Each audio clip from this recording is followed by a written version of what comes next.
नमस्कार, आप देख रहे हैं इंडिया टीवी। आपके साथ मैं हूं मीनाक्षी जोशी। वक्त हो गया है राजधर्म का।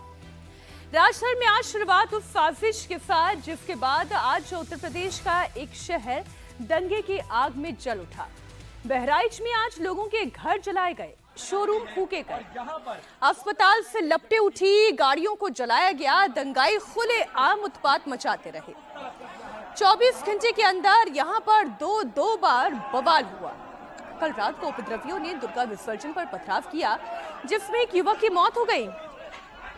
तो आज गुस्साए लोगों ने कानून व्यवस्था को अपने हाथ में ले लिया। मैं आपको दंगे की एक एक तस्वीर दिखाऊंगी, ग्राउंड रिपोर्ट दिखाऊंगी, ये बताऊंगी कि इस अग्निकांड का आखिर जिम्मेदार कौन है और इसकी शुरुआत कहां से हुई और कैसे हुई। आखिर दुर्गा विसर्जन पर पत्थर किसने फेंके, हर जानकारी होगी आपके सामने। लेकिन सबसे पहले कुछ हैरान करने वाली तस्वीरें आपको दिखाती हूं जो बहराइच से आई है। उत्तर प्रदेश के मुख्यमंत्री योगी आदित्यनाथ ने बहराइच में भड़की हिंसा को बहुत गंभीरता से लिया। योगी ने पुलिस के सीनियर अधिकारियों को तुरंत बहराइच पहुंचने को कहा। योगी के आदेश का तुरंत असर भी दिखाई देने लगा। यूपी के एसटीएफ चीफ अमिताभ यश बहराइच पहुंच गए। बहराइच पहुंचते ही अमिताभ यश एक्शन में दिखाई दिए। बहुत ने पिस्टल लेकर सड़कों पर नजर आए। खुद फ्रंट फुट पर आकर हालात को काबू करते हुए दिखाई दिए अमिताभ यश। डीजीपी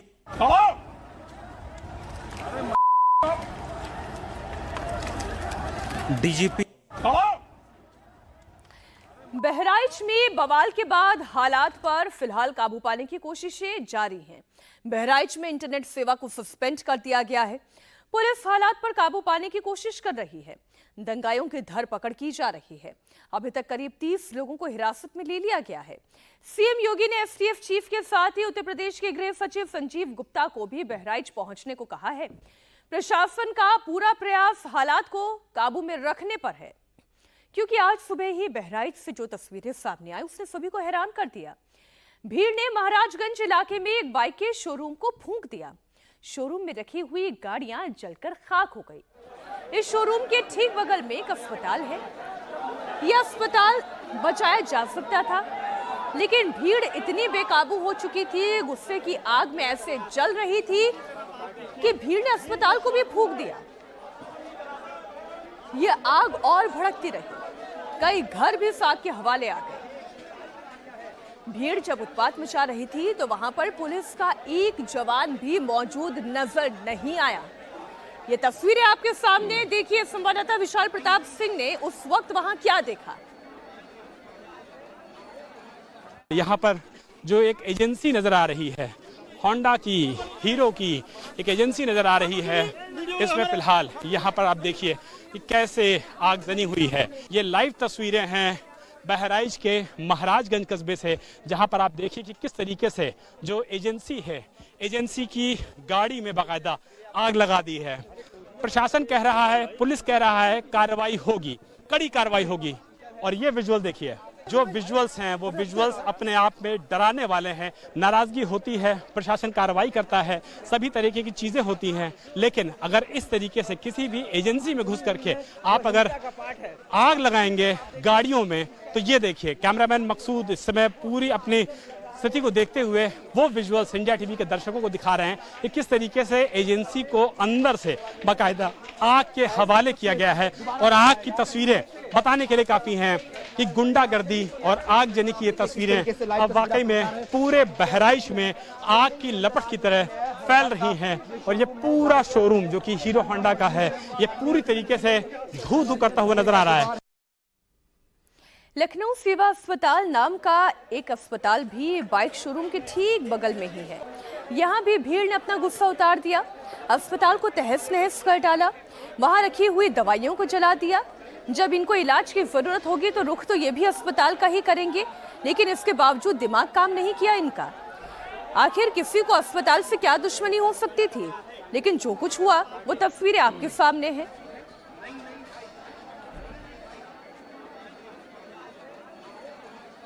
यहाँ पर फिलहाल जो स्थिति है वो वाकई में बहुत ज़्यादा भयावह है। अगल बगल में आप देखिए लखनऊ सेवा हॉस्पिटल है और सेवा हॉस्पिटल यानी कि प्राइवेट हॉस्पिटल है और प्राइवेट हॉस्पिटल फिलहाल पूरी तरीके से जलता हुआ नजर आ रहा है। इसकी जो चेयर्स हैं, इसकी जो कुर्सियां हैं वो पूरी तरीके से जल रही हैं। पूरे हॉस्पिटल को वेंडलाइज किया गया है। पूरे हॉस्पिटल को आप देखिए किस तरीके से तोड़ा गया है। ये ऑपरेशन थिएटर आपको नजर आ रहा है और ऑपरेशन थिएटर को किस तरीके से पूरी तरीके से डैमेज कर दिया गया है, किस तरीके से गुस्साई भीड़ ने तोड़फोड़ कर दिया है। ये देखिए यहाँ पर मरीजों का इलाज होता था और अगर इस बेड पे आग लगाई गई है तो इस हॉस्पिटल का आखिर क्या कसूर है। ये एक बड़ा सवाल है कि भीड़ आखिर यहाँ पर इस तरीके से अगर अनियंत्रित हो रही है, बिस्तरों में आग लगाए जा रहे हैं, एजेंसीज में आग लगाई जा रही है, तो आखिर जो गुस्साई भीड़ है वो किस तरीके का मैसेज देना चाह रही है, वो किस तरीके का संदेश देना चाह रही है। मुख्यमंत्री ने साफ किया है कि गुस्साई भीड़ को नियंत्रित होने की जरूरत है क्योंकि प्रशासन कार्रवाई कर रहा है। लेकिन इस तरीके के विजुअल्स, हिंसा के इस तरीके के विजुअल्स, आगजनी के इस तरीके के विजुअल्स बताते हैं कि किस तरीके के हालात फिलहाल बहराइच में हैं। बाइक शोरूम और अस्पताल को आग के हवाले करने के बाद भीड़ का गुस्सा शांत नहीं हुआ। कई घरों में आग लगाई गई। घर में रखा सारा सामान दंगाइयों ने जला डाला। हर घर के अंदर रखा सामान कुछ नहीं बच पाया। ना घर में रखी हुई गाड़ियां बच पाई, ना सामान बच पाया। बहराइच में जब भीड़ कहर ढा रही थी तो आप जरा रिपोर्ट को बहुत ध्यान से देखिएगा। पुलिस अस्पताल के इर्द गिर्द दिखाई तक नहीं दे रही है। ये नज़र आपको बताएंगे कि किस तरीके से सभी घरों के जो तखत हैं, सामान है, घर का जो भी फर्नीचर है, जो भी चीज़ यहाँ पर थी, या तो तोड़ दिया गया है या तो उसमें बुरी तरीके से आग लगा दी गई है। आप देखिए कि जो भी यहाँ पर ठेले हैं, गुमटी है, पान की चीज़ें हैं, जो लोगों के जीवन यापन को करने के लिए काफ़ी हुई जाती हैं। देखिए फिलहाल जो बाकी घरों में आग लगाई गई है। मेरी दो गाड़ी घर में फूंक दिया, 2 बच्चे मेरे एक्सपायर हो गए। हम लोगों का क्या दोष है या मेरे मालिक, या भगवान तेरा यही इंसाफ है तो मौत दे दे भैया। या मेरे भगवान, या मेरे अल्लाह, अगर तेरे घर में यही जगह है हम गरीबों के लिए, हम गरीबों का कोई मसीहा भैया, आप लोग हम लोग को कहीं करवा दीजिएगा पापा। तो देखिए उनकी पूरी गृहस्थी को बाकायदा यहाँ पर फूंक दिया गया है। पूरे घरों में आग लगा दी गई है और यहाँ पर जो आग की लपटें हैं वो ये बताती हैं कि कैसा सांप्रदायिक तनाव फिलहाल बहराइच में हर घर में देखने को मिल रहा है। पूरी तरीके से वेंडलाइज किया गया है, तोड़फोड़ की गई है और घर में जो ट्रैक्टर खड़ा हुआ था, मोटरसाइकिलें खड़ी हुई थी, उन सारी मोटरसाइकिलों में, ट्रैक्टरों में भी आग लगा दी गई है। यानी कि जिस तरीके से यहाँ पर सांप्रदायिक तनाव शुरू हुआ वो खत्म होने का नाम नहीं ले रहा है। पीछे ट्रैक्टर जल रहा है, 2-2 मोटरसाइकिलें जल रही हैं और आसपास का जो सामान था सबको पूरी तरीके से यहाँ पर देखिए निस्त नाबूद कर दिया है, तोड़फोड़ कर दिया है। और घर के अंदर भी अगर आप नजर डालेंगे तो आपको सिर्फ और सिर्फ धुआं नजर आएगा। यानी कि घर में आपको हर तरफ सिर्फ और सिर्फ धुआं नजर आएगा, जो बताता है कि किस तरीके से बहराइच में उपद्रवियों ने बाकायदा सभी घरों में न सिर्फ आग लगाना शुरू किया है, बल्कि ये वो घर हैं जो दरअसल मुस्लिम संप्रदाय से ताल्लुक रखते हैं। इसीलिए देखिए कि घर में जो गाड़ियां खड़ी हुई हैं, इन गाड़ियों में पूरी तरीके से आग लगाई गई है। प्रशासन और पुलिस की जो गाड़ियां हैं वो मौके पर मौजूद हैं, सायरन बजाते हुई, हूटर बजाते हुई प्रशासन की जो गाड़ियां हैं वो जा रही हैं। लेकिन महाराजगंज की ये जो मेन रोड है, कस्बे की मेन रोड है, इस पर सिर्फ और सिर्फ आपको फायर ब्रिगेड, प्रशासन की गाड़ियां, एडीएम की गाड़ी, डीएम की गाड़ी, एसडीएम की गाड़ी, एसपी की गाड़ी और सभी गाड़ियां नजर आएंगी हूटर बजाते हुए। लेकिन जो सबसे ज्यादा हैरान करने वाली तस्वीर है वो ये है कि यहाँ पे भी घरों में देखिए किस तरीके से आग लगाई गई है, कैसे घरों को आग के हवाले किया गया है। ये देखिए घर के बाहर का हिस्सा, जो दुकान थी, इसमें दुकान में पूरी तरीके से आग लगा दी गई है। जो बाइक यहाँ पे खड़ी हुई थी उनको पूरी तरीके से जला दिया गया है। आखिर बहराइच में इस दंगे की शुरुआत हुई कैसे, ये अब आपको सिलसिलेवार तरीके से बताती हूँ। यहाँ पर महसी तहसील में महाराजगंज बाजार से दुर्गा प्रतिमा का जुलूस निकल रहा था और इसी दौरान एक घर के सामने से पथराव होने लगा। तभी दूसरे समुदाय के लोगों ने डीजे को लेकर एतराज जता दिया। डीजे बंद करने को कहा तो फिर विवाद शुरू हो गया। दूसरे समुदाय के लोगों ने जुलूस में शामिल लोगों पर पथराव कर दिया। भीड़ पर फायरिंग हुई जिसमें 22 साल के रामगोपाल मिश्रा की मौत हो गई। युवक की मौत के बाद भीड़ आक्रोशित हो उठी। लोगों ने दुकानों में तोड़फोड़ कर दी। बीच सड़क पर आगजनी हुई, युवक का शव रखकर प्रदर्शन भी किया गया। बहराइच में हालात अभी भी पूरी तरह से काबू में नहीं है, लेकिन हिंसा पर पॉलिटिक्स है कि वो हाई है। अखिलेश यादव की पार्टी के नेता एसटी हसन ने सीधे तौर पर दूसरे समुदाय को ही हिंसा के लिए जिम्मेदार ठहरा दिया। उनका कहना है कि मुसलमानों को मस्जिद के बाहर लाउडस्पीकर पर गाने बजाकर भड़काया जा रहा है। किसी भी समुदाय को किसी दूसरे समुदाय को इरिटेट नहीं करना चाहिए और किसी भी समुदाय को कि दूसरे समुदाय के ऊपर पथराव नहीं करना चाहिए। कानून हाथ में नहीं लेना चाहिए। अपनी बात सरकार से कहें, अपनी बात प्रशासन से कहें, पुलिस से कहें, वो सही तरीका है। लेकिन लोग इरिटेट करते हैं। इरिटेशन जब होता है कि जब नमाज के दौरान और मस्जिद के आगे खड़े होके तेज आवाज से लाउड स्पीकर बजाए जाएं, डांस करे जाए और उनसे कोई मना भी करे तो वो नहीं मानते। बहुत सी जगह ऐसा भी हुआ है कि जब लोगों में आपस में झगड़ा हुआ, पथराव हो गया, फिर हिंदू मुसलमान हो गया। इससे हम सब कमजोर होते हैं। देश तो कमजोर होता ही है, हम सब कमजोर होते हैं। एसटी हसन कह रहे हैं कि मस्जिद के बाहर लाउड स्पीकर पर भड़काऊ गाने बजाए जा रहे थे, लेकिन कल बहराइच में क्या हुआ वो आपको दिखाते हैं। एक घर के सामने जुलूस पर पथराव शुरू हुआ। एक समुदाय की तरफ से करीब 20 राउंड फायरिंग की गई। अब सवाल ये है कि आखिर एक घर में इतनी गोलियों के साथ लोग कैसे जमा थे। इसका मतलब तो यही है कि पहले से वो ये जानते थे कि यहाँ से प्रोसेशन निकलेगा और सही मौका देखकर इनके ऊपर या तो पथराव करना है या गोलियां चलानी है। गोली रेहुआ मंसूर गांव के रहने वाले 22 साल के गोपाल मिश्रा को जाकर लग गई। लोग जब तक कि उन्हें इलाज के लिए ले जा पाते, गोपाल ने दम तोड़ दिया। राम गोपाल मिश्रा के शरीर पर कुल 13 से अधिक घाव थे। राम गोपाल मिश्रा की मौत की खबर फैलते ही लोग बेहद आक्रोशित हो गए। बीच सड़क पर आगजनी और नारेबाजी हो गई। पुलिस ने भीड़ को समझाने की बहुत कोशिश की, लेकिन भीड़ कुछ भी सुनने के लिए तैयार नहीं थी। सड़क किनारे मौजूद दुकानों को भी निशाना बनाया गया। जुलूस में शामिल लोगों ने दुकानों में जमकर तोड़फोड़ कर दी।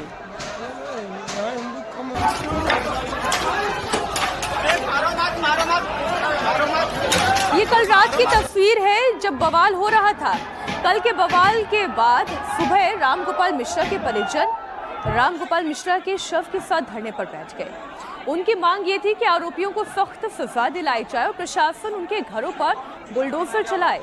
रामगोपाल मिश्रा के परिजन जब महसी तहसील में धरने पर बैठे थे, सैकड़ों की संख्या में गांव वाले हाथों में लठ डंडे लेकर वहां पर खड़े हुए थे और देखते ही देखते भीड़ बेकाबू हो गई और फिर से नौबत आगजनी और तोड़फोड़ की हो गई। शव को लेकर धरना दे रहे मृतक के परिवार से मिलने के लिए बहराइच के बीजेपी विधायक सुरेश्वर सिंह भी मौके पर पहुंचे। बीजेपी विधायक ने भीड़ और पीड़ित फैमिली को समझाने की बहुत कोशिश की। जो दोषी पुलिसकर्मी थे उनको निलंबित करने का काम किया है, मुकदमा लिखा गया है, एक गिरफ्तारी हुई है। इसमें से बाकी लोगों को, बाकी 20-25 लोगों को गिरफ्तार किया गया है। जैसे ही और इनका घर जो गलत बना है उस पर भी कार्रवाई होगी। आप लोग कार्रवाई करोगे तो आप लोग जाइए कार्रवाई कीजिए, न जाइए कार्रवाई कीजिए, फिर यहाँ क्यों भीड़ लगाए हो? जाओ कार्रवाई करो, जाके मैदान सामने है, आगे घर है उसका, जाके कार्रवाई कीजिए जाकर के। इनके हितैषी आए हो कि इनके दुश्मन हो? इसके एक माँ के लड़के का तुम लोग बर्बादी कर रहे हो, 100 की बर्बादी कर रहे हो। राजनीति करने आए हो यहाँ पर आप लोग। यहाँ इनको मुख्यमंत्री जी से बराबर बात हो रही है, सारा कुछ हो रहा है। जितने दोषी लोग हैं उनको दंडित किया जाएगा, इनको बख्शा नहीं जाएगा। एनएसए में जाएंगे, अगर भागने का प्रयास करेंगे तो उनको इनकाउंटर होगा। इसके अलावा क्या हो सकता है? बहराइच को लेकर विपक्ष योगी सरकार पर हमले कर रहा है, लेकिन बीजेपी ने करारा पलटवार किया। बीजेपी ने कहा कि पिछले 4 महीने में ऐसी घटनाओं में इजाफा हुआ है। ये भारत को कमजोर करने की साजिश है। किसकी ताकत बढ़ गई है जो पिछले कुछ समय से इस ढंग की घटनाएं देश में बढ़ गई हैं? ये मैं देश के विचार के लिए सोचता हूं। जो लोग कहते थे ना कि पिछले कुछ महीने से कुछ ताकत बढ़ गई, कुछ शक्तियों की। ये कौन सी शक्तियां थीं जिनकी ताकत बढ़ी है?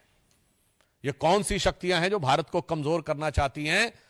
आर्थिक आधार पर भी, सामाजिक आधार पर भी, सांस्कृतिक आधार पर भी। ये सब कहीं ना कहीं उन्हीं शक्तियों के टूल बने हुए हैं कि पिछले 4 महीने में ऐसी घटनाएं क्यों रही हैं। कहीं कोई ईमेल आ जाता है कि ऐसा कुछ होने वाला है, कहीं पर रेल की पटरियों के ऊपर कुछ हो रहा है, कहीं पथराव हो रहा है। इनको अलग अलग घटनाओं के रूप में मत देखिए, इन्हें समेकित रूप में, इंटीग्रेटेड फॉर्म में देखिए, तो भारत के खिलाफ होने वाले षड्यंत्र को आप बेहतर समझ सकेंगे। बहराइच में बवाल हुआ है, सवाल पुलिस पर उठ रहे हैं। सवाल है कि आखिर जब कल रात दुर्गा प्रतिमा विसर्जन को लेकर इतना बड़ा बवाल हुआ था, एक युवक की मौत तक हो गई, इसके बावजूद पुलिस हालात को भांपने में नाकाम कैसे रही? इलाके में पूरा तनाव होने के बावजूद आज पुलिस की तैनाती क्यों नहीं थी? पुलिस ने दंगाइयों को खुली छूट क्यों दे दी? पुलिस का खुफिया तंत्र कैसे नाकाम हो गया? आज जब वहां पर यह बवाल हो रहा था, जहां पर प्रशासन के आला अधिकारी हो, जहां पर पुलिस के आला अधिकारियों की मौजूदगी हो, जहां पर पीएससी की कंपनी तैनात हो, वहां पर इन सबकी मौजूदगी में इतना बवाल कैसे हो सकता है? यह सवाल तो पूछा जाएगा। समाजवादी पार्टी के नेता और फैसलाबाद के सांसद अवधेश प्रसाद ने भी बहराइच में बवाल को लेकर सवाल उठाया। अवधेश प्रसाद ने कहा कि घटना के लिए जिम्मेदार लोगों के खिलाफ सख्त एक्शन होना चाहिए। दर्दनाक भी, बहुत दर्दनाक है और बहुत ही हृदय विदारक घटना है। और जहाँ तक ये कि पुलिस का अगर पहले से ठीक से इंतजाम किया होता या उस पर ध्यान दिया होता तो घटना न घटती। ये सारे विषय तो बात के हैं, जांच के विषय हैं। कौन दोषी है, कितना दोषी है, जिम्मेदारी किसकी है। पुलिस एक तरफ इस वक्त एक्शन मोड में है, हालात पर काबू पाने की कोशिश की जा रही है। वहीं जिन लोगों ने कल माहौल बिगाड़ा, विसर्जन पर साजिश के पत्थर चलाए, उनकी धरपकड़ की कोशिश चल रही है। पुलिस ने इस मामले में आरोपी सलमान को गिरफ्तार किया है, साथ ही एफआईआर दर्ज की, जिसमें 6 नामजद आरोपियों और 4 अज्ञात आरोपियों के नाम दर्ज है। पुलिस ने एफआईआर में जिन आरोपियों के नाम दर्ज किए हैं, उनमें एक नाम है अब्दुल हमीद, रिंकू उर्फ सरफराज, फहीम राजा उर्फ साहिब खान, ननकऊ और मारूफ अली। ये 7 नाम इस वक्त आपके सामने हैं। यूपी बीजेपी प्रदेश अध्यक्ष भूपेंद्र चौधरी ने कहा कि उत्तर प्रदेश सरकार की पूरे हालात पर नजर है, किसी भी दोषी को बख्शा नहीं जाएगा। उत्तर प्रदेश भाजपा अध्यक्ष भूपेंद्र चौधरी मेरे साथ बातचीत के लिए मौजूद हैं। सर, बहराइच में 2 समुदायों के बीच में जिस तरीके से हिंसा फैली है, इंटरनेट बंद हो गया है और सड़कों पे उपद्रव अभी भी जारी है, कैसे देख रहे हैं इसको? सरकार ने पूरे घटनाक्रम पर कार्रवाई की है और जो लोग इस घटना के पीछे हैं, सरकार उसकी जांच करा रही है और पूरी सजगता के साथ सरकार इस पर कार्रवाई करेगी। ये राजनीति करने वाला विषय नहीं है। मेरा सभी लोगों से मैं अपील करता हूं, धैर्य रखें और पुलिस प्रशासन को सहयोग करें। सर, महासी विधायक हैं सुरेश्वर सिंह, वो कह रहे हैं कि मेरी गाड़ी में भी गोलीबारी की गई, पथराव किया गया, गाड़ी तोड़ने की कोशिश की गई। इस प्रकार की घटनाएं दुखद हैं और जैसा मैंने कहा, सरकार सजग है। इस तरह के जो तत्व हैं जो माहौल खराब करने की कोशिश कर रहे हैं, उनके खिलाफ सरकार कार्रवाई करेगी। सपा के आधिकारिक ट्विटर हैंडल से ट्वीट किया गया है कि जो भाजपा विधायक हैं वो इसके पीछे हैं, षड्यंत्र के पीछे, उनकी भूमिका की जांच होनी चाहिए। नहीं, षड्यंत्र के पीछे जो भी है सरकार उसकी जांच करा रही है और मुझे विश्वास है कि जो तत्व इस प्रकार के दंगों में सम्मिलित रहते हैं और जो दंगाइयों के संरक्षण करने वाले लोग हैं, उन्हें जनता सब जानती है। बहराइच में पुलिस एक्शन मोड में है और सुरक्षा के लिहाज से प्रभावित इलाकों में पुलिस लोगों की हर संभव मदद में लगी है। महिलाओं और बच्चों को सुरक्षित जगहों पर ले जाया जा रहा है। पुलिस की गाड़ी से लोगों को सुरक्षित जगहों पर ले जाया जा रहा है। पुलिस हर एक की सुरक्षा के लिए ग्राउंड पर मौजूद है। ADG law and order Amitabh Yash खुद प्रभावित इलाकों में जा रही हैं, लॉ एंड ऑर्डर की सिचुएशन भांप रहे हैं, संभाल रहे हैं।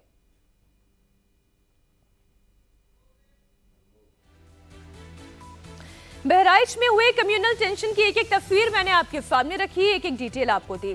और केवल बहराइच ही नहीं बल्कि देश के अलग अलग शहरों में दुर्गा विसर्जन के दौरान जो जुलूस निकला उसमें जमकर उत्पात मचाया गया, बवाल हुआ। कैसे हुआ वो 7 तस्वीरों के जरिए आप देखिए। पहले तस्वीर तो कर्नाटक के बेलगावी की है, जहां मूर्ति विसर्जन के जुलूस में बज रहे लाउडस्पीकर की साउंड को लेकर बवाल मच गया, बात मारपीट तक आ गई। दूसरी तस्वीर आई है तेलंगाना के सिकंदराबाद की, जहां पर दुर्गा मंदिर में मूर्ति में कथित अपमान के बाद स्थानीय लोग नाराज हो गए, आरोपी को पीटा गया, पुलिस से भिड़ गए। तीसरी तस्वीर झारखंड से आई है, जहां गढ़वा में जुलूस के रूट को डाइवर्ट करने को लेकर ग्रामीणों और पुलिस के बीच में झड़प हो गई। यूपी के कौशाम्बी से भी एक तस्वीर आई, जहां 2 समुदाय मूर्ति विसर्जन के दौरान भिड़ गए। ऐसी ही तस्वीरें बिहार के सीतामढ़ी से भी सामने आई। पश्चिम बंगाल के हावड़ा में पंडाल की थीम को लेकर 2 समुदाय आमने सामने आ गए। बीच में बड़ी तस्वीर बहराइच की ही है, जहां की पूरी इनसाइड स्टोरी मैं आपको पहले ही दे चुकी हूं। पश्चिम बंगाल की बात कर लेती हूँ। पश्चिम बंगाल का हावड़ा का श्यामपुर इलाका, जहां पर जबरदस्त बवाल हुआ। कल शाम 4 बजे 2 समुदायों के बीच पहले झड़प हुई, जिसके बाद एक समुदाय के लोगों ने पूजा पंडालों में तोड़फोड़ कर दी, आगजनी कर दी। ये तस्वीरें सड़कों पर लोगों का हुजूम नजर आ रहा है, नारेबाजी के साथ बीच सड़क पर आगजनी की तस्वीरें हैं। दूर दूर तक एक पुलिसकर्मी नजर नहीं आ रहा है।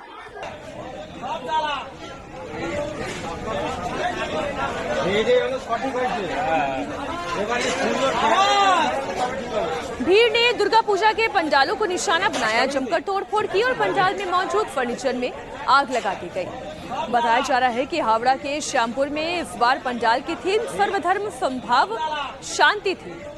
इसे लेकर मुस्लिम समुदाय के कुछ लोगों ने आपत्ति जता दी। इस बात को लेकर कुछ लोग वहां पर पहुंचे और हंगामा शुरू कर दिया। दोनों पक्ष आमने सामने आ गए, जिसके बाद बवाल शुरू हो गया। सोचिए जरा, थीम क्या थी? थीम थी सर्वधर्म संभाव, सद्भाव, शांति। हमारे संवाददाता ओंकार सरकार उसी पंडाल में पहुंचे जहां उपद्रवियों ने तोड़फोड़ की। भीड़ ने किस कदर दुर्गा पंडाल में बवाल मचाया, ये तस्वीरें इस बात की गवाही दे रही हैं। पंडाल में हर तरफ सामान टूटा हुआ है, बिखरा हुआ है। कुर्सी से लेकर पंडाल में इस्तेमाल होने वाले सामान को उपद्रवियों की भीड़ ने निशाना बना डाला। जिस दुर्गा पंडाल को उपद्रवियों की भीड़ ने निशाना बनाया, वहां पर हमारे संवाददाता ओंकार सरकार पहुंचे। यह हंगामा कैसे शुरू हुआ, भीड़ ने कैसा यहां तांडव मचाया, खुद आयोजकों की जुबानी आप सुनिए। श्यामपुर भोलानाथ मार्केट पे हम लोग इस वक्त पहुंच चुके हैं और यहीं पर दुर्गा पूजा हो रहा था। और जैसे कि यहाँ का जितने भी व्यवसायी है, उनका आरोप है कि कल कुछ लोग इस पे घुस गए और घुस के तोड़फोड़ की लगातार। और जैसे कि देखा जा रहा है कि मूर्ति के अगल बगल में काफी तोड़फोड़ की गई है, यहाँ पर पूरी मूर्ति भी तोड़ी गई है। ऐसे ही आरोप यहाँ का जो लोकल से वो बता रहे हैं।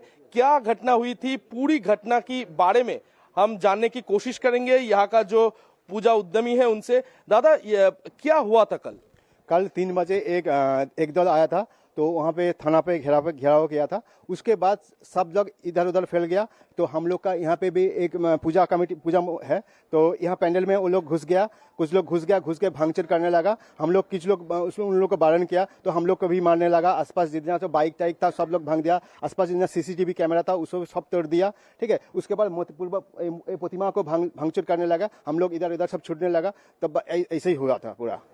कौन लोग था ये? बाहरी लोग था? बाहरी था, यहाँ के लोग था, लोकल भी था। ठीक है, सब आकर दुष्कृति आके पूरा एकदम तोड़फोड़ कर दिया, पूरा आগুন जला दिया, वो टायर जला दिया। यहाँ पे सब जगह में बॉक्स में जो है वो सब तोड़फोड़ करना, जो लाइट टाइट था पूरा अगला दिया।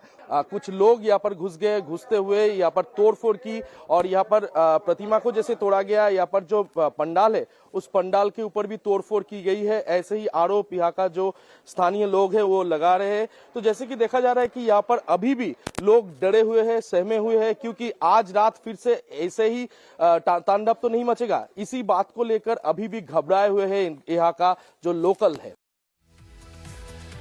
उपद्रवियों ने पंडाल के आसपास मौजूद घरों को निशाना बनाया। पत्थरबाजी में घरों के शीशे टूट गए, घर के अंदर का सामान को नुकसान पहुंचाया गया। एक ऐसे ही घर से संवाददाता ओंकार सरकार की रिपोर्ट देखिए। हम लोग इस वक्त है श्यामपुर न्यू अग्रगामी क्लब पर, और क्लब पर जैसे कि देखा जा रहा है कुछ उपद्रवी यहाँ पर हमला चला है कल, और जैसे कि देखा जा रहा है यहाँ का जो खिड़की है, खिड़की का जो शीशा है, शीशा पूरा तोड़फोड़ कर दी गई, पथराव किया गया। तो यहाँ पर कल क्या हुआ था, दादा से बात करेंगे। दादा, कल क्या हुआ था? कल दोपहर को अचानक से हमला हुआ, जो हमारा पैंडल है वो गिरा दिया, आগুন जला दिया, आग लगा दिया, और फिर हमारा जो दुकानदानी है पीछे में सब कुछ तजनज कर दिया। सीसी कैमरा हर दुकान का भांग दिया, हमारा शटर भी तोड़ दिया, और हमारा जो पैंडल का मंडप है, वो पैंडल का प्रतिमा है, सब कुछ तोड़फोड़ करके चला गया, आग लगा दिया। हमारा जो बॉक्स फक्स है सब कुछ जला डाला। तो ये क्या लोकल से कि बाहरी आदमी? तो हमारा समझ रहा है कि हम टोटल मुस्लिम जो सिस्टम है उसने। क्या यहाँ का लोकल है या फिर बाहर से आए हुए? वो जो बाहर से भी आया है, लोकल से भी है, सब कुछ मिल के दूर दूर से लोग आके इधर दंगा कर रहे हैं। अच्छा, तो क्या हुआ था, क्या घटना क्या हुई थी? कुछ भी नहीं हुआ था, कुछ भी नहीं हुआ था। यहाँ पे वो जो हुआ था, हमारा कमलपुर में एक स्टॉपेज है, बस स्टैंड है, वहाँ पे थोड़ा सा मुस्लिम के साथ झमेला हुआ, तो वहाँ खत्म हो गया झमेला, मगर वो नहीं माना। वो सब पैंडल को यहाँ से अप टू बागनम तक हर पैंडल को खत्म करके चला गया। उत्तर प्रदेश में केवल बहराइच में ही नहीं, महाराजगंज में भी जुलूस के दौरान दो समुदाय आपस में भिड़ गए। दुर्गा पूजा डोल में लहरा रहे झंडे को लेकर एक समुदाय के युवकों ने हंगामा कर दिया। पुलिस के मुताबिक मिश्रवलिया गांव में हर साल दुर्गा पूजा डोल का आयोजन किया जाता है। ऐसे में इस साल भी हरिओम पांडे और बाकी ग्रामीण मां दुर्गा का डोला रखे हुए थे। कल शाम 7 बजे जब जुलूस गाजे बाजे के साथ शिव मंदिर से शुरू हुआ, तो जुलूस शिव मंदिर से चलते हुए मुस्लिम मोहल्ला पार कर नूरी जामा मस्जिद के पास तक पहुंचा ही था कि जुलूस के लोगों के हाथों में जो झंडा लहरा रहे थे, वो उस झंडे को मस्जिद के पास कुछ लोगों ने नुकसान पहुंचा दिया। ईंट पत्थर चले, जमकर बवाल हो गया और दोनों समुदाय आमने सामने आ गए। पुलिस ने 17 लोगों के खिलाफ गंभीर धाराओं में मामला दर्ज किया है।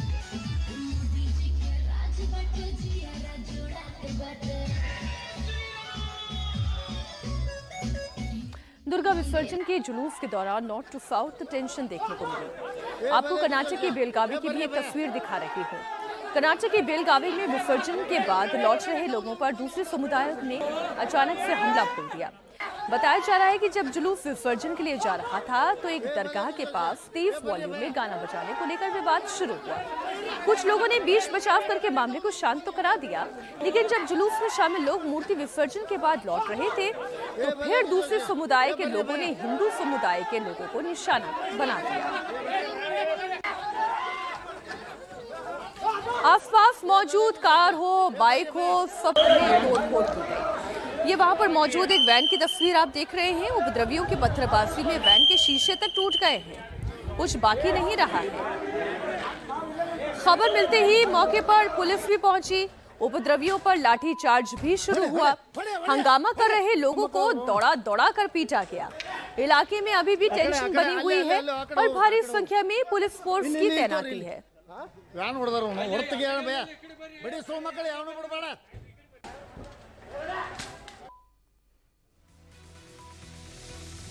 राजस्थान में अब बात होगी बाबा सिद्दीकी हत्याकांड की। इसकी मिस्ट्री सुलझने की बजाय लगातार उलझती जा रही है। हर मिनट हर घंटे बाबा सिद्दीकी मर्डर केस में नए और चौंकाने वाले खुलासे हो रहे हैं। जैसे जैसे केस की परतें खुल रही हैं, वैसे ही इस हत्याकांड में गैंगस्टर लॉरेंस बिश्नोई के कनेक्शन की बात और पुख्ता होती जा रही है। क्या वाकई में बाबा सिद्दीकी के मर्डर का ऑर्डर गुजरात की साबरमती जेल से आया? क्योंकि लॉरेंस आजकल वहीं पर बंद है।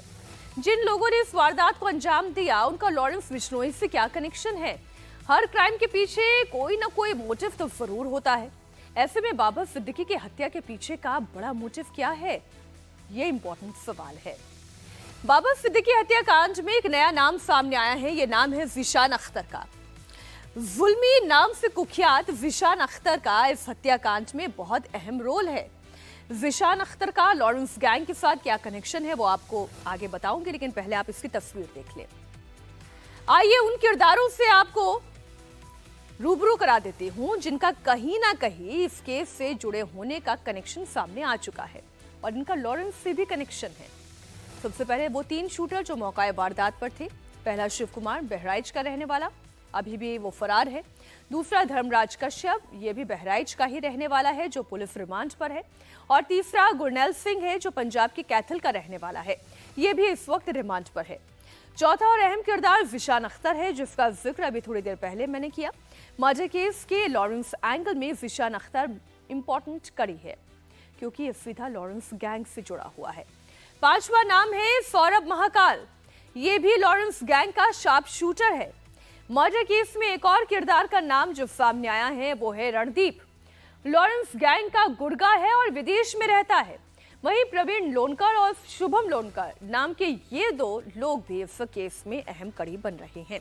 शुभम लोनकर वही है जिसने लॉरेंस के नाम से हत्याकांड की जिम्मेदारी ली थी, जबकि प्रवीण लोनकर शुभम का भाई है। पुलिस इन दोनों के लॉरेंस कनेक्शन की जांच कर रही है। बात विशान अख्तर की करती हूं, आखिर ये है कौन और इसका लॉरेंस बिश्नोई से कनेक्शन क्या है? विशान अख्तर पंजाब के जालंधर का एक कुख्यात अपराधी है। ये फिलहाल फरार है। पुलिस का कहना यह है, सूत्रों का भी कहना यह है कि सीधे तौर पर मर्डर केस में इन्वॉल्व था। पूरे शूट आउट को लीड करने की जिम्मेदारी भी इसी के ऊपर थी। विशान का लॉरेंस गैंग से सीधा कनेक्शन है। लॉरेंस के खास शूटर सौरभ महाकाल इसका जानने वाला है और यह खुलासा विशान अख्तर के डोजियर में हुआ है। इस डोजियर में विशान के साथियों का जिक्र है, जिसमें से एक नाम सौरभ महाकाल का भी है। 8वें नंबर पर आता है सौरभ महाकाल, उसका साथी जो बताया गया है, और लिखा है कि वो महाराष्ट्र का रहने वाला है। तो इतना तो तय है, दोनों की जान पहचान है। महाराष्ट्र का रहने वाला है और सौरभ महाकाल महाराष्ट्र के पुणे का है। सूत्रों के मुताबिक पुणे में ही शूटर शिव कुमार और धर्मराज की मुलाकात प्रवीण लोनकर और शुभम लोनकर से हुई और अब सौरभ भी पुणे का ही निकला। सौरभ महाकाल न सिर्फ लॉरेंस गैंग का एक्टिव मेंबर है, बल्कि वो लॉरेंस बिश्नोई के भाई अनमोल बिश्नोई का भी खास गुर्गा है। अनमोल बिश्नोई इस वक्त विदेश में रहता है और वहीं से गैंग को ऑपरेट करता है। इसके अलावा सौरभ महाकाल का नाम सिद्धू मूसेवाला की हत्या में भी आ चुका है। हालांकि सौरभ महाकाल अभी जेल में बंद है। विशान अख्तर का केवल लॉरेंस के शार्प शूटर सौरभ महाकाल से ही कनेक्शन नहीं है, बल्कि लॉरेंस के पुराने साथी और गैंगस्टर विक्रम बराड़, जिसकी तस्वीरें हम आपके सामने रख रहे हैं, अब इसके साथ भी है। उसके नजदीकियों का खुलासा हुआ है। विशान अख्तर लंबे वक्त से लॉरेंस बिश्नोई के खासम खास रहे कुख्यात गैंगस्टर विक्रम बराड़ के साथ संपर्क में था। इससे पहले भी यह खुलासा हुआ था कि जब विशान अख्तर पटियाला जेल में बंद था और जेल के अंदर रहते हुए बिश्नोई गैंग के संपर्क में आया, यानी लॉरेंस गैंग से अब तक विशान के 3 कनेक्शन सामने आ चुके हैं। और मुंबई पुलिस का कहना यह है कि विशान अख्तर बाबा हत्याकांड का चौथा आरोपी है। जैसे जैसे पुलिस की जांच आगे बढ़ रही है, बाबा सिद्दीकी हत्याकांड में लॉरेंस गैंग का कनेक्शन और उसका इन्वॉल्वमेंट साफ होता दिखाई दे रहा है। बाबा सिद्दीकी मर्डर केस में लॉरेंस के एक और गुर्गे का नाम सामने आ रहा है। सूत्रों के मुताबिक रणदीप नाम का शख्स भी इस हत्याकांड की साजिश में शामिल था। रणदीप भी लॉरेंस गैंग का मेंबर है। हरियाणा के पानीपत का रहने वाला है, लेकिन अभी विदेश में है। अभी तक कई ऐसे किरदार सामने आ चुके हैं जिनका गैंगस्टर लॉरेंस बिश्नोई से या तो डायरेक्ट या फिर इनडायरेक्ट कनेक्शन है। सवाल यह है कि लॉरेंस ने बाबा का मर्डर क्यों करवाया। इसी गुत्थी को सुलझाने के लिए मुंबई पुलिस आरोपी विशान अख्तर को पकड़ने के लिए ताबड़तोड़ रेड कर रही है, क्योंकि जब विशान पकड़ में आएगा तभी बाबा सिद्दीकी मर्डर केस की असली वजह का खुलासा होगा। पंजाब के रहने वाले विशान अख्तर के बारे में बताया जा रहा है कि इसका असली नाम मोहम्मद यासीन अख्तर है। लोग इसे जुल्मी उर्फ जेसी उर्फ जसी उर्फ सिकंदर के नाम से जानते हैं। विशान के गैंग में 22 से ज्यादा मेंबर हैं। मर्डर, डकैती, फिरौती समेत इस पर 7 मुकदमे दर्ज है। 2022 में यह हत्या के केस में गिरफ्तार हुआ था और इसके बाद पटियाला जेल में उसकी लॉरेंस गैंग के सदस्यों से मुलाकात हुई थी। पुलिस सूत्रों के मुताबिक जेल से छूटने के बाद विशान सबसे पहले हरियाणा के कैथल में गुरमेल के घर गया था और वहां से ये दोनों मुंबई चले गए थे। बताया जा रहा है कि मुंबई में किराए का घर लेना हो या फिर दूसरे लॉजिस्टिक का इंतजाम करना हो, सब विशान ने ही किया था। जिस गुरनैल को लेकर जिशान मुंबई पहुंचा, उसका ट्रैक रिकॉर्ड भी काफी खराब चल रहा है। 2019 में गुरनैल ने अपने दोस्त के भाई का मर्डर कर दिया था, जिसकी वजह से वो कई दिनों तक जेल में रहा। सूत्रों की माने तो जेल में गुरनैल सिंह लॉरेंस गैंग के गुर्गों के संपर्क में आया था। अब इस हत्याकांड में किसका क्या रोल था और कौन किस प्लानिंग में लगा हुआ था, कहां शामिल था, साजिश किसने रची, पूरी वारदात को लीड किसने किया, वो अब तक की जांच में जो समझ में आया है मैं आपके सामने रख रही हूं। अब सूत्र ये बता रहे हैं कि शूटर शिव कुमार ने ही बाबा सिद्दीकी पर फायरिंग की। शिव कुमार गौतम ने बाबा पर 9 mm की पिस्टल से 6 राउंड गोली चलाई। हथियार का जुगाड़ भी शिव कुमार ने ही किया था। वहीं धर्मराज कश्यप को बाबा सिद्दीकी के ऊपर मिर्ची स्प्रे छिड़कने की जिम्मेदारी दी गई थी, लेकिन मिर्ची स्प्रे करने से पहले ही शिव कुमार ने गोली चला दी। गुरमेल सिंह शूटर्स के साथ मौके पर मौजूद था। जिशान अख्तर इस पूरे हत्याकांड को लीड कर रहा था। शुभम लोनकर यानी कि सुबू लोनकर हत्याकांड के बाद लॉरेंस के नाम से फेसबुक पर जिम्मेदारी लेने वाला और प्रवीण लोनकर जो कि सुबू का भाई है, ये भी मर्डर की साजिश में शामिल था। बाबा सिद्दीकी हत्याकांड अपने आप में बहुत बड़ी वारदात है। 7 राज्यों से इसके तार जुड़े हुए हैं। मुंबई पुलिस की 15 टीमें अलग अलग राज्यों में रेड डाल रही है। जिन 7 राज्यों से बाबा के मर्डर का कनेक्शन जुड़ रहा है, अब वो कौन कौन है वो भी आप देखिए। गुजरात, जहां की साबरमती जेल में लॉरेंस बिश्नोई बंद है। महाराष्ट्र, जहां क्राइम हुआ। दिल्ली, यहां पर लॉरेंस का गैंग एक्टिव है। तो पंजाब, जहां का चौथा आरोपी जिशान अख्तर है। हरियाणा, जहां के कैथल जिले का गुरमेल सिंह है। तो उत्तर प्रदेश, जहां से शूटर शिव कुमार और धर्मराज आते हैं। इसके अलावा मध्य प्रदेश पुलिस को खबर मिली है कि आजकल लॉरेंस गैंग मध्य प्रदेश में बहुत एक्टिव हो रहा है। मध्य प्रदेश से ही लॉरेंस गैंग को हथियारों की सप्लाई मिलती है। यही वजह है कि मुंबई पुलिस की टीम मध्य प्रदेश के उज्जैन और ओंकारेश्वर में भी ताबड़तोड़ छापेमारी